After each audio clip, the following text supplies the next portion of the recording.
made it through another week. Yeah. And we made it through another month. Yes. This is the last Right. I know. February. This is the last Friday of February. Isn't that something? Have you guys noticed? I haven't seen the agenda yet, but you notice that Black History Month is the shortest month of the whole year. Yes, it is. Anyway, that's not even right. I'm gonna go back to the other side of my fence now. See you guys later. That's not even right, is it? For us to have the shortest month, she going back to the other side of her fence. Yeah, Wilson. Hey, but I want to say Wilson has to do 2 quotes tonight because she missed her quote last week. Okay. Oh yeah, she did say she was going to have a Black History quote for us, didn't she? Oh yeah, I wrote a little Black History poem. I don't know if it's appropriate for this venue, but yes, you could share your Black History poem. What Black History means to me. Right. But yes, you can share your Black History poem. All right, before we leave. Yes, before we leave, Wilson has a special poem for us. Right. So stay tuned. Don't log off. Stay on till the end. Stay on to the end. Before we go there, though, we are going to talk about our national days. Today is Friday, February 26th, 2021. It is National Pistachio Day, Anosmia Awareness Day, and on the 28th is Public Sleeping Day. So first we're going to talk about Pistachio Day, and I see Pastor Lennon is logged on with us, and this is his day because he loves pistachios, and today is National Pistachio Day. So maybe you're eating your pistachios. That's why you're on mute, so we don't hear you crunching on your pistachios. Do you know that pistachios arrive? You know what? Huh? What? Baskin Robbins has an excellent pistachio ice cream. Do they? I don't know if I've tried that. We always talk about food, talk about we're gonna go and get some after the show, huh? Yeah. We don't. We do, don't we? We do. Look, Wilson said, but we don't. Right, but we always say we're gonna get something. Yeah. But yeah, so they have pistachio ice cream. I've heard of pistachio cake, where you like to put the nuts in the cake. But pistachios arrived in the U.S. sometime in the 1880s, but they've been cultivated in the Middle East since biblical times. So they have been around for a long time. It says that the pistachio tree grows to be about 20 feet tall. That's pretty tall for a tree. And they need little or no rain, but they must have high heat. So that's probably why they grew so well in the Middle East, because it's a lot of hotter climates over there. Right. It says that it takes a new tree between 7 and 10 years to mature and bear fruit. Now, when I read that, I'm like, you know what? That says something, because sometimes we'll plant a seed or a plant and we won't wait for it to grow and we'll expect it to happen real quick. But the pistachio tree takes 7 to 10 years before you see anything grow on it. So imagine if you plant a pistachio tree and it's 2 years and you're like, this thing not growing, you done threw it away. You missed out just because you couldn't be patient and wait. It's a lesson in that. Sometimes we have to be patient for things. Right. Right. Well, you know what? Since it was a nut that was done in the biblical times, I'm gonna just have to say that too about Christians and new ones. Sometimes they're planted, and sometimes we have to be patient with them and let them grow in the Word. And yes. I had a pastor. Well, my pastor some years ago, she did a sermon on transplanting plants and how you have to nurture them and watch them grow. So it hasn't been 10 years for me yet since that sermon, so I still got a few years. You still have some time to grow, huh? Yeah. They don't give up on you yet, right? Don't give up. Mm-hmm. Don't give up. As long as there's sunshine and rain, there's always a possibility. Yes, yes, definitely. Okay. Let's But see. with them taking 10 years to grow, that's probably a reason why they're so expensive. Yes, because they take, well, it says it takes that long for the tree to mature and bear fruit. And so then after that, they keep making them. But it's still, they have to wait that long before they could get something to even come the first time. So, yeah, because pistachios can be a little bit pricey. Right. Yeah. Anosmia Awareness Day. A lot pricey. Do you know what Anosmia Awareness Day? Now, when I first saw this, it's Anosmia. It almost looks like insomnia, like some of the same letters just mixed up. Yes, but it's anosmia, and that is the condition of causing a loss of smell. So for someone who can't smell, they have anosmia. And today is the day to bring awareness to that. And most of the more common reasons that someone may have this are due to upper respiratory or sinus nasal infections or diseases. So it's very common for people to suffer from this at some point in their life. If you have a cold or allergies and you get stuffed up and you can't smell, you are suffering from anosmia. It may not last a long time, but some people do have this condition and it's long lasting. And many anosmics is what the term is. Many anosmics do not get to enjoy the flavor of foods. Have you ever had a stuffy nose and because you can't smell, it affects your other senses and you can't taste your food the same way? You're just eating because you know you want to eat, but you can't smell it and be like, I can't taste anything. Part of that is because that sense of smell goes along with our taste buds. And so if they suffer from this. A lot of times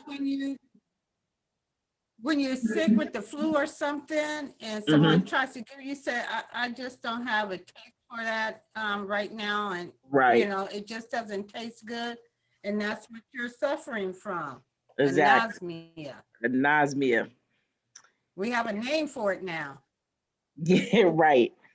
Another thing with this is that you can't enjoy the scent of an infant. Now, with this one, that could be good or bad. You know, I think when they're talking about this, they're saying that sweet smell of a new baby and the baby lotion.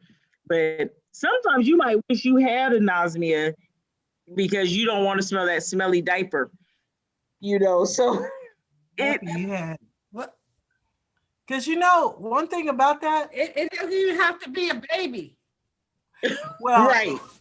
The thing about the baby is that now some pediatricians I'm hearing are saying don't wash them as much, so they don't even have that sweet smell like they used to. That's true too. They don't look like that, Sissy. Don't look like Why that. not? Pediatricians do say that, and even for brand new babies, when the babies are born, the word is slipping me right now, but it's the coating on them. And they say that if you rub it into their skin like lotion and don't wash it off, it goes back and their body absorbs nutrients from it. And so that is one reason why it's said. Some pediatricians have said that, you know, the babies don't need a bath for maybe at least 3 to 4 days. Some may even say longer than that. So I'm not going to debate with the medical professions. I say it's still up to your individual choice. Again, like we said last week, we are not here to provide medical advice or any diagnosis. We're stating our opinions and sharing some fun facts with you. But that is true. That is true that pediatricians are now saying, you know, you could wait a couple days. And some people have waited longer than a couple days. And that's up to you. So, yeah, I don't know. So sometimes you may want to be an anosmic when it comes around to that. And when you come over, Sissy, and I'm rubbing, I'm just going to tell you. And when you say you smell, I'm going to say I have 3-4 more days before I gotta wash this off. Hey, that applies to babies, infants, newborns. I am somebody's baby. Yeah. That would be the one that would probably hug you. Right. That'd be the only one that hug you because you their baby. I'll do like you say, I'll love you in spirit. I'll come visit you on your birthday. Yeah. I've had that happen. That's how I learned about that. Yes. I had that happen. I just was like, woo, okay, maybe that was just a bad moment. And then the next time I tried to hug the baby again and same thing. And I'm like, what in the world is going on? Yeah. And then we were told that. So I have to respect it, you know. And this here is on calmconfidentdoula.com. And it says that the World Health Organization recommends delaying the first bath until at least 24 hours after birth. And others suggest waiting up to 48 hours or more. And once your baby's home, there's no actual need to bathe daily until the umbilical cord is healed. They recommend you stick to sponge baths. So again, that can be all in how you take that, you know, how that individual person takes that information. So well, that's true. I heard that you should wait until the umbilical cord fall off before you start. Before you put them in before you put them in a full bath, right? And that's why I say it could be interpretation, because some people may interpret that as, okay, I'm not going to bathe my child at all. But we'll move on from that topic right now. There's nothing wrong with a little wash off though. Right. One thing that can be harmful for anosmics are that they won't be able to smell pending danger. You know, if you think about if you're cooking something and it's burning on the stove or a pot's burning, usually if you're in another room, you can start to smell the smoke and you know, oh, wait, something's burning. Let me stop before it catches on fire. If someone doesn't have that sense of smell, it could be dangerous for them because they won't be able to have that trigger to go and stop something. Mm-hmm. So it could be a serious ailment. So this is not today, this is Sunday, public sleeping day. Now, and just because it's on Sunday, some people probably gonna take that Sunday nap. That is very common in a lot of cultures, take that Sunday nap. So public sleeping day is encouraging you to take a midday nap right where you are. So middle of the day around 12, 1 o'clock, if you're out of Sam's Club, you should just go over to where the couches are and the chairs and just take your midday nap. It's public sleeping day. If you're at the park, get a blanket, take a nap. It's public sleeping day. That's on the 28th. Now there are different. I'm gonna start practicing tonight. You gonna start practicing that tonight? Oh, go to a furniture store, test out the bed. Say, I'm taking my nap. That's how you know if you want to purchase the bed, right? Yeah, I need to see how it sleeps. Right. Just don't go to the store in your pajamas, though, please. Well, I need the full effect. You know what? Oh man, there are different types of naps. Did you know that? I actually have looked up because I like to take naps. So I actually have looked up to say, you know, is a nap really effective? And some people will disagree, and the reasonings why we take naps and things like that. But for today, for public sleeping day, we're going to discuss the different types of naps. There is a power nap that is between 10 and 20 minutes long, and it can give you a boost of energy to get through the rest of the day. Now, if you go too long for those, that doesn't work for you. I'm known to take a 15-minute nap. Like, I'm gonna take my 15 minutes. Now, sometimes that 15 minutes does turn into about an hour. And I'll be like, I'm gonna take 15 minutes and it turns into sleep. Just good night to you in the morning. Right. I've seen your power naps. If you go past that 20 minutes, your body goes into a different level of sleep and it becomes what's called a hangover nap, which is around 30 minutes long, and that's 10 minutes too long. and that can leave you loopy and wanting to just stay asleep. Then there's the Brainiac nap, which is around 60 minutes long, and it includes the deepest sleep. Your body actually goes into a deep sleep. You may feel a little groggy, but it helps your brain restore, and your ability to recall facts, names, and faces will be improved. And they say that's the best type of nap to take after a round of studying or before a big test, because it helps your memory and everything. So study, and then, okay, I'm going to take a nap for about an hour so that you can store all those things in your memory bank. And then there's a California King nap, which is around 90 minutes long. Now, if you lay down the California King, you probably gonna go to sleep for the night. But they call that a California King nap, and it's typically a full cycle of sleep. And that kind of nap, that length going through a full cycle of sleep, improves creative thinking and motor memory. And what I liked about this, they say employers such as Google, HuffPost, AOL, and Nike offer sleep pods or sleep rooms for their employees to take a nap in the middle of the day. They say it increases their productivity and they can reap the benefits of a nap. That's a practice. I think all employers should implement that. Like, let's schedule, you know, people have breaks. Let's schedule a nap time, but I guess that could be difficult because some people might not take it as a nap. They just come in the morning tired and go straight to the sleep pod. Right, but I wonder if they have to work longer to account for that break time. For that 90-minute king nap. Well, it depends on how long of a nap. If you think about, normally in an 8-hour day, you get like a 30-minute lunch or hour lunch, and you have 2 15-minute breaks. So if you use one of those 15-minute breaks, that would be a power nap and give you a boost of energy to get through the rest of the day. So you shouldn't have to work much longer than your regular like 9-hour day and take your power nap. I've done it before. Set your alarm for 15 minutes and okay, I can make it those next 3 hours. You said, you don't like that idea, Wilson? I think you probably just didn't go to bed early enough that night before.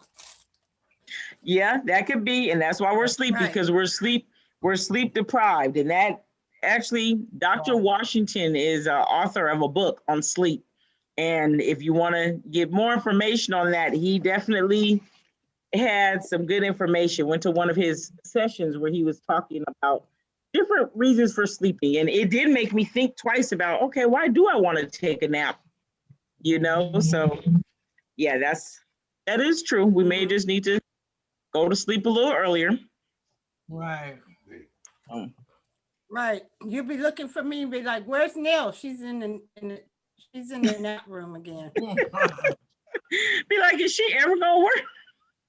Yeah. So yeah, we may just need to start going to sleep a little earlier. Right. I'll tell you, I'm stimulating my brain so that I can remember this and I can remember that. Yeah, we might not want to put that in some workplaces. One of our main topics today, we have the question of what can you use foil for? And, you know, sometimes we get questions, we say, and then realize there really are a lot of uses for foil. Now, one, we're going to go through some pictures, and one that I could not find a picture for that I know someone personally who uses foil to wrap presents. They wrap gifts with foil. And I was like, okay, that's sort of cool. We're going to go through some pictures.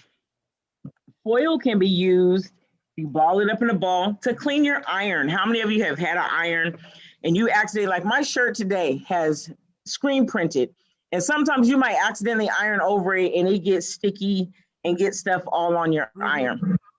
So you can take some foil, ball it up in a ball, and scrub it and clean off your iron. So that's one thing that we can do with foil.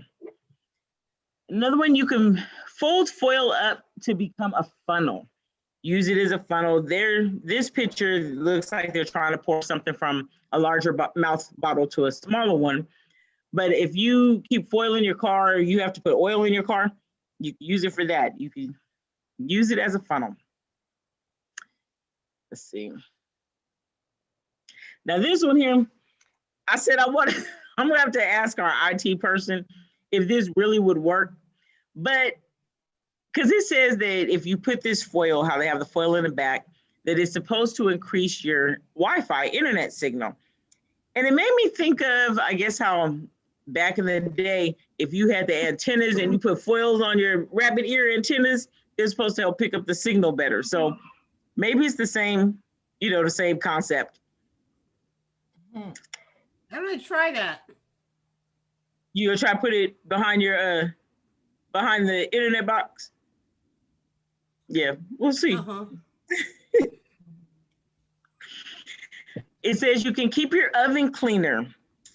Put the foil in the bottom of the oven so that when things drip, that it won't be in the actual oven. It'll get onto the foil. Then when it's time to clean it out, just grab all the foil and clean it up. You can put the foil. Go ahead, Wilson. I was getting ready to say, if you have a gas oven, now don't put it across the bottom of the oven. You can maybe put it on a pan and put a rack as a lower rack. But we've had I've seen people that they put the foil all the way across the bottom. And if you notice in a gas oven, there's little holes on the side of that very bottom piece in the oven. And when you cover that, you mess up how the fire is going to burn, how the gas ignites. And you could be causing a problem doing that. So be careful. Now, would you like to just share how you know that information so that our viewers can know that this is, you're not just making this up? Oh, because I was one of those service persons that worked for PG&E. When you called, said you had a gas leak, I would be the one that came to your house and helped to ignite your pilot. And I saw a lot of ovens and came out on a lot of calls. So that's where that came from. Yeah, okay. Just want to let people know that there's,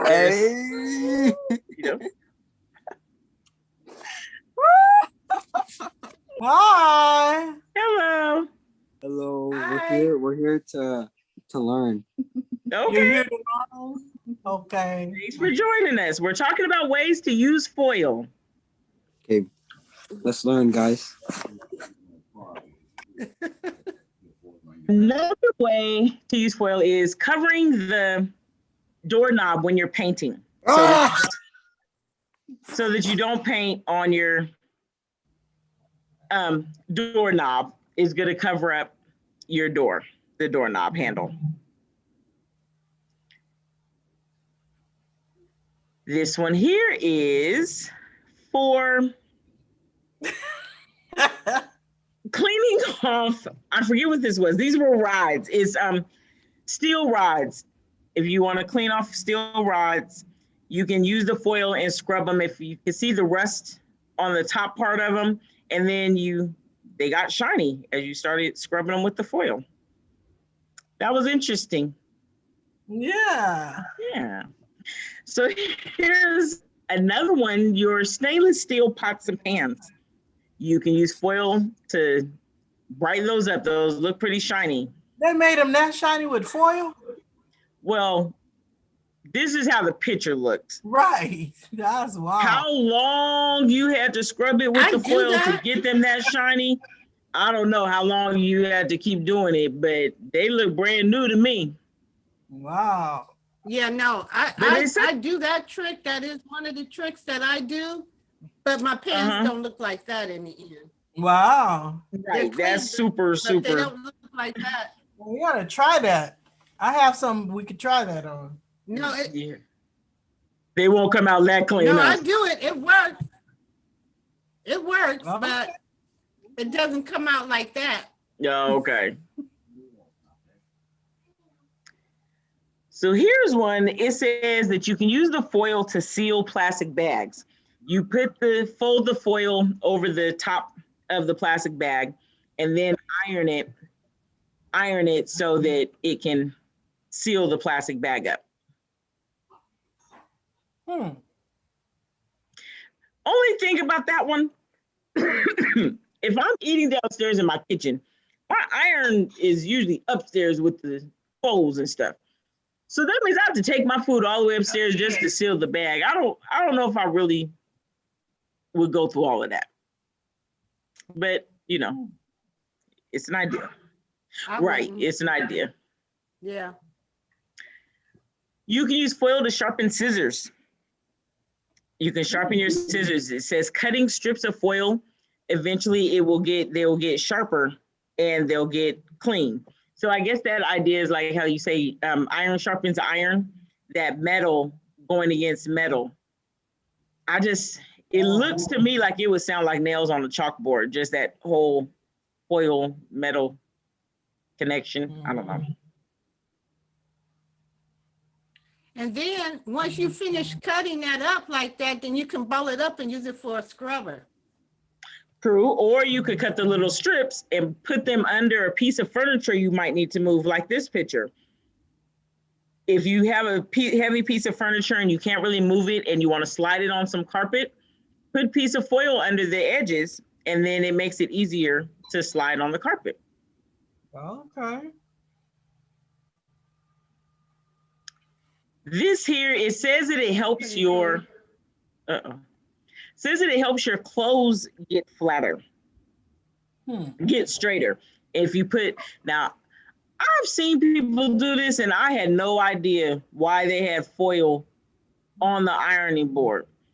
I don't know if it's really to help the clothes I guess because it's supposed to reflect the heat to the iron so your clothes get more heat in them. And I never understood why foil was under the ironing board cover. See, that's one of those things that you just see done and you do it and be like, I don't know why I'm doing this, but okay. Yeah. But you know what? It also gives you a smoother iron as well.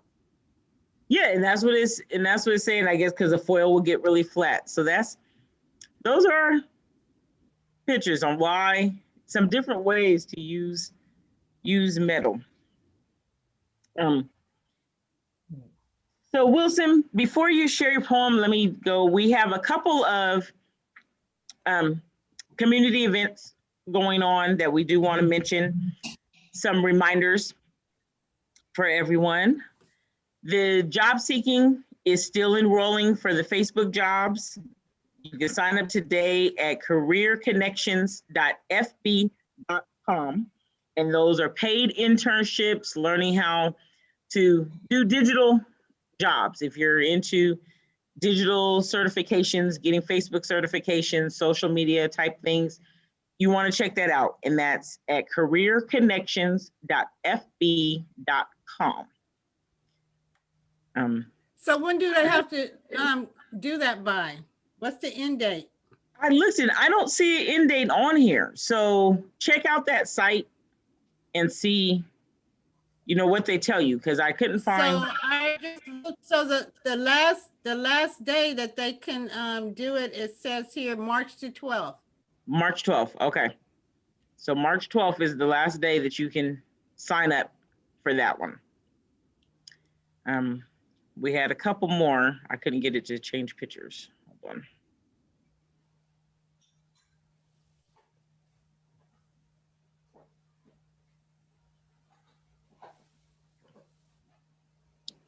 To this one here. And this is another one it's the Do You Fellowship program. And this is for Black and Latinx women with a revenue generating high potential startup. And it's like a 6-month program.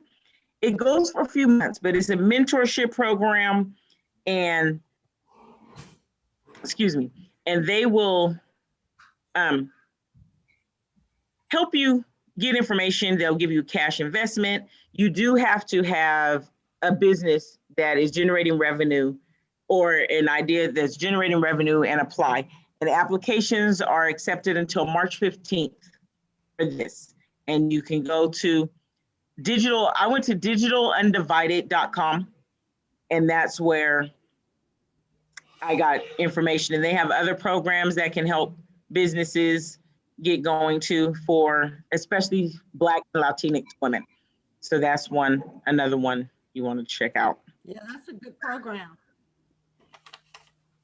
And then on Friday, March 12th is coming up. It's going to be 65.0 radio. They don't want me to show the picture. Hold on. There we go. 65.0 radio with DJ Melly Mel and myself, Lady AJ. We're gonna do Fun Facts Friday still that day on the 12th, and then at 8 p.m. we will have a session of some upbeat, fun Friday night music for you, uplifting. We may say a couple things in between, but we want you guys to start your Friday night off right. And so tune into that. That is going to be on Zoom. So you will need to RSVP at 650wofradio.eventbrite.com to get the login information for that. So we're excited. Yes, we're excited about that one too. We're ready. We think it's gonna be a fun night. Yeah. Fun night. I think so. Yes. So Wilson, do you? It's not gonna be for anybody else. It's gonna be exciting to me. Right, it's gonna be exciting for us. We're gonna have fun. We're gonna have a dance party, you know? Yes. So Wilson, do you? A pajama jam. Yeah. It's all virtual, you know, we can all dance together and still practice social distancing. We could be on screen and dance and have fun. Right. Yes. What they call them, seat dances. Some seat dances. That's what right. Dance. Right. Right. Exactly. All right. So there's just some little things. It's not really like a poem, I guess. Just some thoughts, some facts. Excuse me. There's a lot of clutter, a lot of clatter. Can you guys hear the background okay? You hear me okay? Yes, we hear you. Yeah. Okay. Sounds like you're just moving the paper around. Yeah. It says, what being Black in America means today.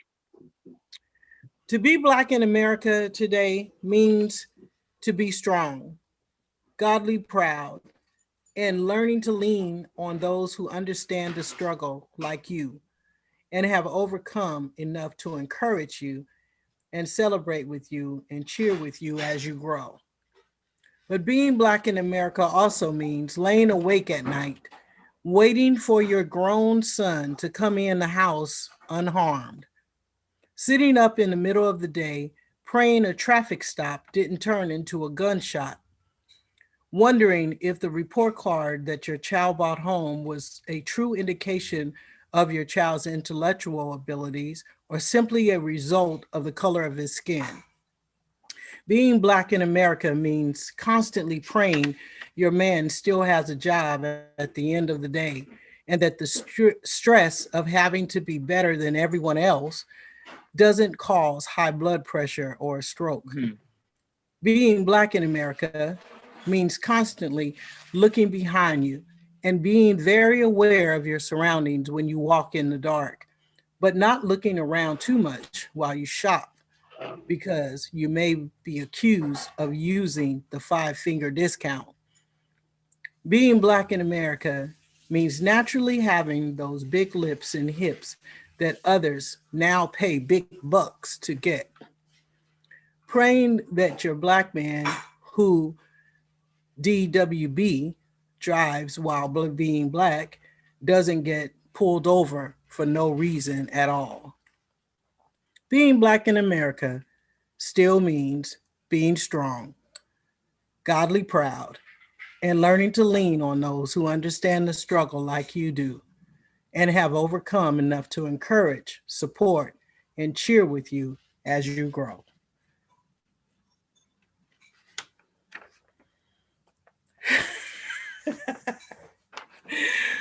Oh, I was muted. You couldn't hear the snaps. Yeah, there we go. Snap. Yeah. That was good, and that was deep, because some of those things are really real. You know, even today, They are real. it's sort of sad and They are scary real. that Right. in 2021 that some of those things are that's where we are, you know? Right. But it's Right. very true. Very true. Yeah. So, hey, Wilson, thank you for ending our Black History Month Fun Fact Friday with that. Yes. That was heartfelt. Yeah, I'm quite sure anybody that was listening to that, they could feel everything that you said. They can feel and envision it, and yeah. Yeah. So, yes. And on that note, we're going to end today's show. You can catch Sissy in the chat at wofccfairfield.com on Sunday at 10:30ish. 10:30. Catch her in the chat. We will be here. You can catch us on Zoom.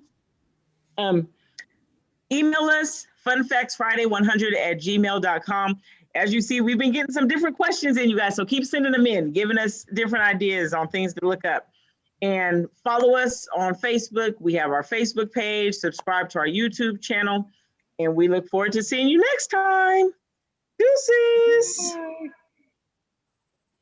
Deuces.